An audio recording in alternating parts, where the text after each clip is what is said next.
So, in your 35 years of nursing experience, what would you say are your one or two most cherished memories? Hmm. Yeah, I don't even know if there's one. Yeah, it's hard to break it down to one or two cherished memories. Well, tell me a There's. couple of the good ones. You always have Mm. something uplifting to say about.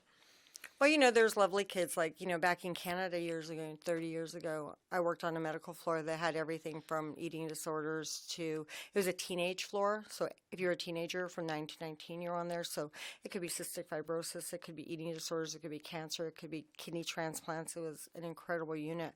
And a couple of the CF boys, the cystic fibrosis boys, they would do lovely things like announce on the loudspeaker to the hospital that they were challenging me, that they could gain 5 pounds before I could lose 5 pounds, you know, or or you go in to do vitals at night and they have a urine sample cup waiting there that you're going to take into the bathroom, but it's already full, and the 16-year-old boy sits up and drinks it, only to then Oh, later good. find out that he put apple juice in it. Yeah. So you take that.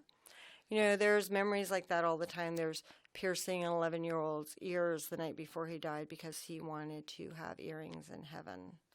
Um, then there's Junior Mendoza, who I met when he was 5 years old at Swedish, and he just had two older sisters then, and his mom and dad, they never left his side. If he was in the hospital, they were all in the hospital. And through the years, he ended up with two younger brothers, and they were always in the hospital. He had a remote control car when he was younger, when they would let remote control cars be in the hospital. And he always zoomed it around. He had a cowboy hat on and a big buckle and cowboy boots. And he really stopped growing because he was on so many steroids. And his mom would make me tamales, and we would sit up at night and talk in the windows of Swedish up on the 10th floor. Had a great view when the sun would be coming up. Then later he moved over to Children's Hospital, and I went over to Children's Hospital because the bone marrow transplant program went over there, and I stayed with it. So with the SCCA, and I was with him the night he died. He was 19, so those 14 years with him. And that night when he died, his family was with him, and they did not want to be in the hospital one more second. And I'm not even sure how it happened, but the supervisor gave me permission to drive to Harborview at 4 in the morning to get a travel permit.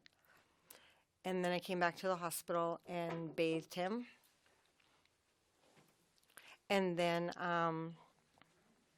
when I bathed him, then we put him on a gurney and took him down the loading dock. And we put him in the back seat of the truck where his brother and sister were sitting. His two brothers and his one sister were sitting, and we laid his body on their lap, and they drove home. Those were the memories and the reasons that make me say that Ladybug House has to exist.